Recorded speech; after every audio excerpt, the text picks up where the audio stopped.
Hi folks, it's Andy and welcome to this week's Kendo Rant. As you can see, I'm not in my usual sort of studio setup. Sorry about that. I know I've not been in it as much as I'd like to recently. I know I've done quite a few of these rants in this sort of situation where I'm just sat at my desk. So I'm sorry about that. Things are really hectic here at the minute. We are getting back on track though, so I should be back in the studio as pretty much normal, hopefully from next week. But anyway, welcome to Kendo Rant. Kendo Rant is a video series where I take your questions and I answer them here on the channel. Most of the questions come from the Kendo Show Early Access group. There's a link in the description down below. It's free to join. Yeah, get in it if you're not in it already. It's a fantastic group to be in. We've got loads of questions. Don't forget, if you like the videos that we put out, whether it's Kendo Rant, whether it's the analysis videos, I put one of those out just the other day as well, which was a really great video, actually. It's Chikamoto Sensei's All Japan Championships. So yeah, go and watch that if you haven't seen that. Some of the translation videos that we do, instructional videos like Zero to Shodan, stuff like that. If you like all of this content, if it brings you any value whatsoever, then you know what you need to do. Get yourself to KendoStarcom. That's my website, of course, and do your shopping there. That's fantastic, amazing Kendo equipment shipped all around the world. It's all stuff that's designed specifically for the international market. It's super, super brilliant. If you don't believe me, because of course I would say that it's great, right? It's my website. But if you don't believe me, check out our Trustpilot rating. Check out what our customers say. We are the best reviewed site online.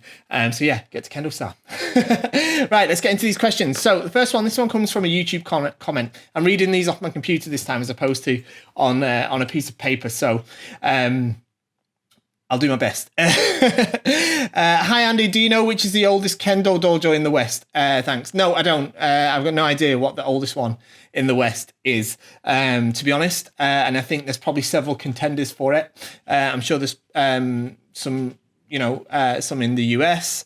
And I know there's, like in London, there's Nenniki Dojo. That's probably the oldest one in the UK. I know there's some in Europe as well that are, very, very old. I think Saint-Etienne in France is a very old one. But I don't know. I'm no expert on that. So, yeah, sorry, but I don't know. Great start. Okay, next question. Hi, Andy. Apart from static stability, do you have any exercises people could do from Caesar or even a chair if they don't have the space to swing a sword or move about in the house? The first one is Mito-Ryu. Okay, Mito-Ryu, that's watching practice. I know it doesn't sound like you're training because you like watching Kendo videos and stuff, but it's massively, massively effective. It's super beneficial. So watching and studying Kendo is just as important as actually just swinging the shinai, especially if you're at home and you don't have a massive amount of space. Watch the analysis videos that I've done because I kind of take you through the process of Mito-Ryu in those as well. Other things you could do is, even if you don't have a space to swing a shinai or a sword, you could still practice without one. Suburi like this. Mem. This way, all right? I'm sat down now. I don't have a massive amount of space. I've got a wall behind me, as you can see. I don't have much room. I've got a computer here and there's a microphone here, yeah? But I could still sit here, sort of concentrate, think, okay, imagine there's an opponent there and mem.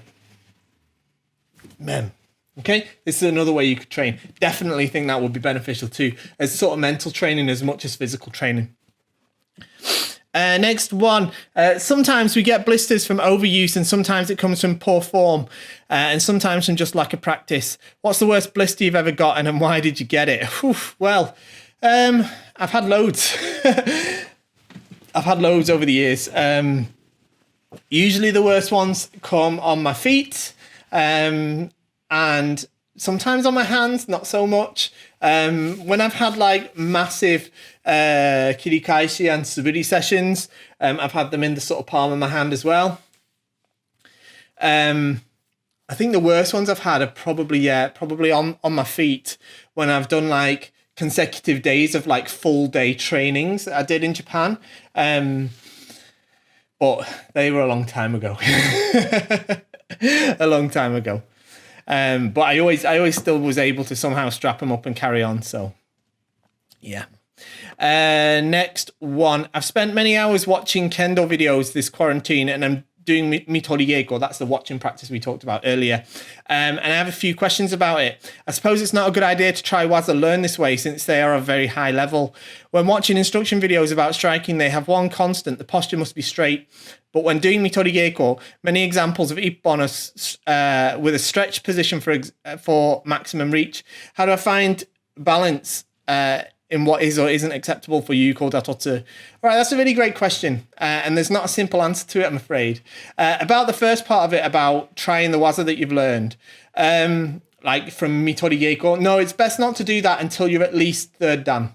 All right? After your third dan, and I'm using third dan as a benchmark because that's the sort of, that sort of means you've got a basic grasp of the physical aspects of Kendo. Then yeah, I think that's okay to start trying to experiment with new waza, because people don't come at you and teach you every waza, all right?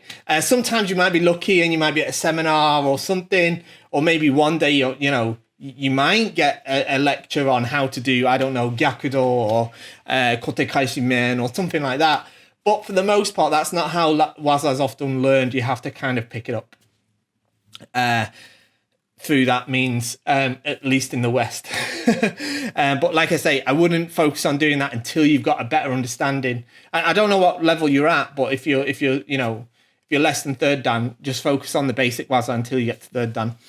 Sumi Sensei said in one interview, you shouldn't do any other waza other than men until you get fifth dan.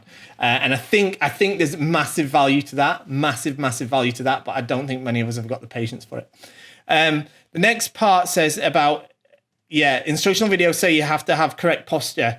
Now, you've written that the posture must be straight. Now, technically, that's not exactly what the rules for Yuko Datotsu say. It says it has to be correct posture. Now, it has to be straight as possible, and that's the ideal, all right? But of course, in the dynamic of a shiai, it's not as black and white as if you don't have a perfectly straight posture, it's not Yuko Datotsu. So it depends, okay? If your posture is too broken, if it's too much like this, or if it's too much like this when you're trying to hit kote, or too much like this when you're trying to hit do, you won't be able to hit a solid point that is considered Yuko Datotsu anyway, all right? But yes, there's some leeway, all right? There's some leeway, and it depends on all the other elements of the technique, right? If you hit a perfect opportunity, a really solid devana kote, let's say, and it's perfectly on target, perfect hasuji, and it's perfect, except for the fact that you're slightly off posture this way. Of course, you're still going to be awarded the kote, right? But if your posture is bent like this, your hands are like this, your shinai isn't really in the right hasuji, you make a kind of weak strike and it just about touches the boga, then unless you're like a 10-year-old kid, they're probably not going to give that point. There is a bit of leeway. It's a gray zone. It depends on the whole situation, all right? You'll learn it with experience, all right? You'll learn it with experience. I recommend you to enter as much shiai as you can, and you'll pick up an idea of where those boundaries lie and where there's flexibility and where there isn't. Okay. Next one. I recently understood that a lot of my Kendo friends and acquaintances don't know about Kendo Star. What? How? So I've already put KS stickers everywhere. Good on you. I could everywhere I could, and I've been telling everyone how cool everything I ordered from you is. Oh, what a legend you are! Are you planning on selling some other merch with Kendo Star logos like tenugui or bags for fanboys like me? So I've linked already on your comment a link to the official Kendo Star tenugui. We do have Kendo Star tenugui. We also have t-shirts as well. They're not sold on the Kendo Star website, but there's a link below this video on YouTube to our Teespring store, where you can get some of our sort of Kendo Star themed t-shirts. They're just a bit of fun, really, just a way for you to support the channel, really, more than anything, and get something in return. It's something that was asked for a lot. So there's them. But yeah, keep spreading the word, man. I mean, it does kind of drive me a bit crazy that there's people out there that still haven't heard about Kendo Star. I genuinely, I mean, obviously, look, I run the place. I set the whole thing up. It's my baby, and it gets every sort of, you know, ounce of my attention. So of course, I'm invested in what Kendo Star is, and I do believe that Kendo Star is by far the best Kendo shop online for equipment, for service, and for value for money. We might not be the very cheapest out there, but you'll definitely get more for your money with us, because I'm so passionate about it, and I really believe in what we're doing at Kendo Star as a service to provide for the Kendo community around the world. It does drive me a bit crazy when I hear about people who haven't heard of us. So do keep spreading the word, because they are missing out. You know, I obviously think Kendo Star is amazing. Everyone seems to agree with me if you look at our reviews. So yeah, hopefully it'll help them as well. Next one. Hi, Andy. I love the show. Thank you. I was wondering how customizable are the Kendo Star brand Borgus? I see you have a great range of colored door. Is it at all possible to have a color added to the Kazarito? I think that's the right name, or Kamon on the Mune, etc. And also, if so, is it only possible for the top line Borgu? Many thanks. Keep up the good work. Cool. So the Kazarito is the like I don't have a Borgu around me, but it's the thick roped decorative threading or stitching that's featured around the Borgu. I've got a new video coming soon where I'm going to give you full information and give you a little bit of info really about all how Borgu is made and what all the parts are called and all that. I realize that's something I haven't really touched on enough, really. So I'm gonna be making a new video just about that. However, yeah, you're talking about the decorative roping really in the Kazarito. It's absolutely possible to customize all of those things. Yes, you can put a Kamon on the Mune. Kamon is a family crest.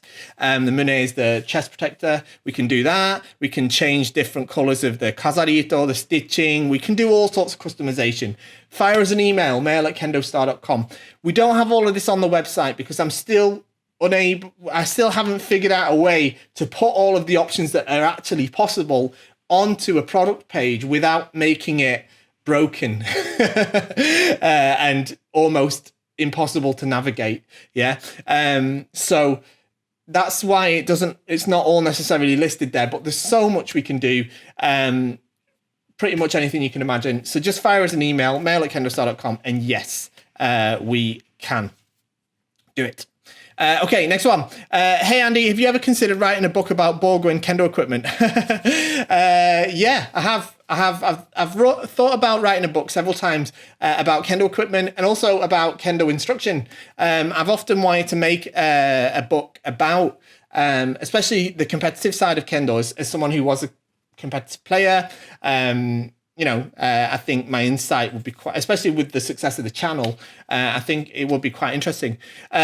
About the Borgu, that's a possibility too. It takes time, that's a problem. And every second of my time goes into doing my best with Kendo Star, especially at the moment during this whole crazy pandemic situation that's been really tough for everyone, but especially for us, where we're obviously, our survival hinges on the sale of Kendo equipment in a world where Kendo is essentially outlawed for many of us.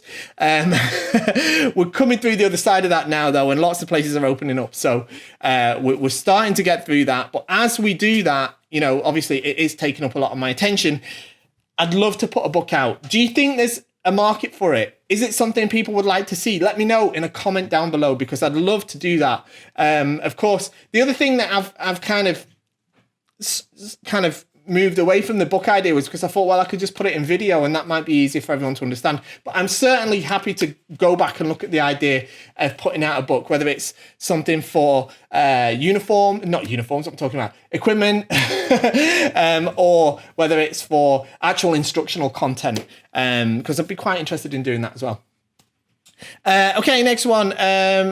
Maybe a dumb question, but how do you properly hang up your hakama? I'm trying to keep things looking nice. No idea how. Okay, cool. Great question. Right, there's two ways. The best way and the simple way is usually on the inside of the hakama, there's a couple of hoops on each side, on the front and back side. You can use a regular coat hanger to put the hook of the hoop through there. And then if you use a clothes peg to if you put the hook of the coat hanger, through the loop in the middle of the hakama, and then use a clothes peg to take the edges and then pin them to it so it's then lying straight. And if you do that twice, one in the front and one in the back, you can kind of you'll have two coat hangers, make sure the hooks are facing the same way. Yeah, you have two coat hangers with pegs on, with it pegged to it like that, and it'll be open that way, and that'll make it dry really fast. And it'll make you straighten you're best doing this when it's wet, by the way. Don't tumble dry your hakama because your pleats will go everywhere. It'll be much better if you've got the Gaia hakama, which has the pleat stitch that locks the pleats in. That will help a lot. But even so, it'll still be better if you get it out when it's wet, hang it up to dry, like I just said, and then just stretch the pleats out so they're straight. Leave it to dry, it should be fine. There is a specific tool, like a hanger, hakama hanger. It's like a special hanger with the pegs attached to it that you can do that same thing with.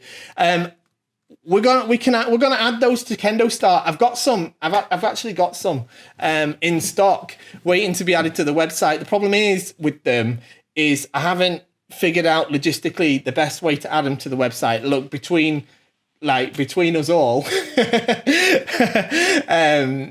if I'm totally upfront about it, we obviously offer everything on Kendo Star with free international shipping, and it's a relatively small product.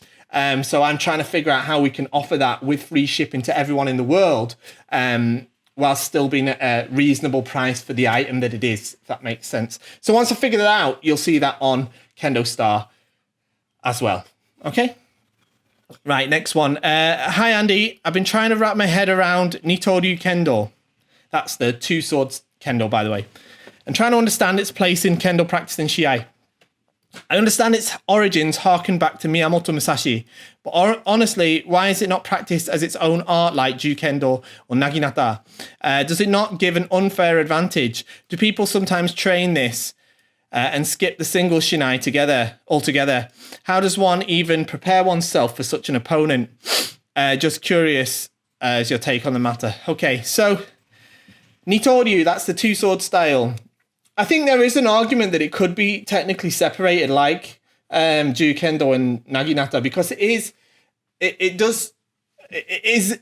very different to Ito, that's one sword Kendo, on a basic level. However, what you do find is the people who are very accomplished at Nito-Ryu Kendo, the actual substance of their Kendo is the same as somebody who's accomplished at Ito-Ryu Kendo as well. So, and you'll find as well that lots of people that are very good at Nito-Ryu, not that there's very many, but the ones that are, they are also quite good with a single sword as well, because they get the concept of Kendo itself. So that's why it works together with Kendo often. It can seem unfair, but actually it's not really, because the rules are modified to balance it. Okay, so that's why you don't really see points scored with the short sword, for example. Technically they can be, but they never are. And the rules for things like Tsuba Zeri are very, very strict. So the rules are balanced so that the Nito-Ryu and Ito-Ryu Kendo can compete on the same stage. In terms of preparing, skipping the single shinai and going straight to Nito is something I wouldn't recommend for the most part. I know people that have done it and they've done it very well, but they're the exception rather than the rule. I'd say that similarly with Jordan, you need to have a good understanding of Kendo as a system before you start trying to modify it with things like Jordan or Nito. So that's why I would say something like being at the level of around 3rd Dan is the ideal before you start messing around with other stuff like that. And the last one, how does one prepare oneself for such an opponent? Learn to do hikiwaza. That's what I'd say, because most Nito players are quite weak at hikiwaza. Next one. Hi, Andy. Can you talk about the differences between Kendo and Kenjutsu and why a person would prefer one or the other? If you want to learn how to do real sword fighting that will work in duels, learn Kenjutsu. If you want to learn a Budo or a martial art that exists for the role of self-improvement through correct and rigid training that follows a specific set of techniques and rules in order to achieve that, then Kendo is the one you choose. They're the main differences. Kendo is not a system to learn how to sword fight. Kenjutsu is. Kendo is a method of training the mind and body and developing the character. It does it very well, but it's very hard. I don't know much about Kenjutsu because I don't do it and I never have. Next one. It puzzles me in the way in Kendo No Kata Kodachi hits Ukedachi. I think you mean Uchidachi. But apparently that's the way you should use a Kodachi with a rigid wrist. So in the Kendo no Kata, I don't know if that's a question, but still, in the Kendo no Kata with the Kotachi, the first kata, you block this way and you strike to the men this way. The second one, you block this way, strike this way. And the third one, you don't strike at all, actually. So yeah, I don't know. Is it a rigid wrist? I don't think it's much different to sort of in terms of how rigid the wrist is to how you would do with two hands with a long sword, to be honest.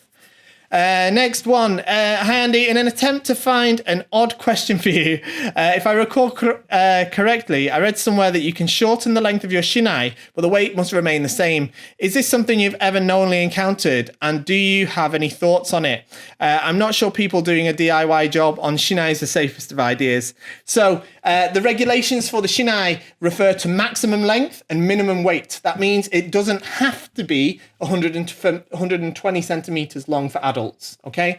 And it doesn't have to be, it does have to be, and it has to be over 510 grams for men and over 440 grams for women, all right? That means that it can be shorter than 120 centimeters. That's why there's some women out there, adult women, that use like a 38 size shinai, which is like 117 centimeters. Yeah. And yeah, you can use a shorter one as long as it meets the weight regulation. I cannot find or think of a possible advantage for doing so, and I don't think there is one. This is why I have a bit of a issue with with the concept of adult women using 38 size shinai. It's not what you're supposed to do. A competitive player would use the 39 shinai. Most adult Japanese competitive women in Japan would use a 39 size. They wouldn't use a 38 size. 38 size is for high school students.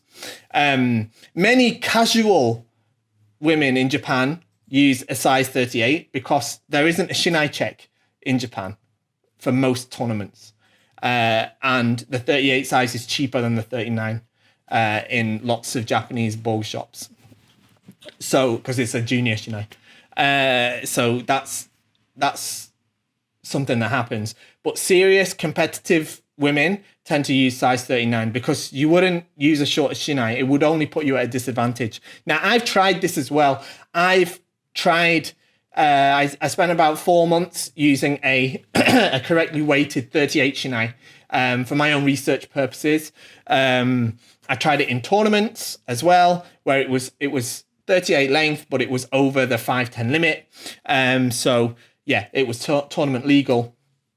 I didn't find a single advantage with it at all. To be honest, all that actually happened is because I was using a shorter shinai, I had to step closer to my opponent than they had to step to me. And I know it's only that much. It's like that. It's literally that much difference. But that's quite big actually, especially in a shiai when everything balances on a split second's movement. Okay, so that much can make a difference too. Okay, this is the last one. Hi, Andy. When will the Busho Elite backpack style Boga bags be back in stock? I wish I could give you a solid answer on that. Thanks to the whole international pandemic situation, lots of shipments are being delayed for some of our stock. Unfortunately, our supplier of the Busho Elite backpack, which is a fantastic Boga bag, by the way, is one of them that's affected by it. We've got new stock ready. It's finished. It's left the factory. It's with the courier. It's just waiting to leave the airport and has been for the last 2.5 weeks. Okay. I did get an update yesterday that it's been rescheduled to a new flight, which is expected to leave sooner. So hopefully it's going to be in the next couple of weeks that we're going to get them. As soon as they're back in, we'll have it straight on our Facebook page because they are fantastic bags, and we'll do our best to get them out as soon as we can. All right, they are coming back. We're just struggling with the situation in terms of getting them back in stock. Okay, but they are coming back. All right, so we will definitely update you on that. Okay, that's it for today. Thank you for joining me. I hope you enjoyed. Let me know what you thought. If you've got any other questions, you can leave a comment down below. Let me know if you'd like me to write a book on Kendo or on Boga. I'd be interested to know that. Leave me a comment. You know the like, share, subscribe nonsense. Join the Kendo Show Early Access group. Most importantly, support us by shopping at Kendo Star. We've got great deals all the time. That's KendoStarcom. And yeah, see you next time. Bye-bye.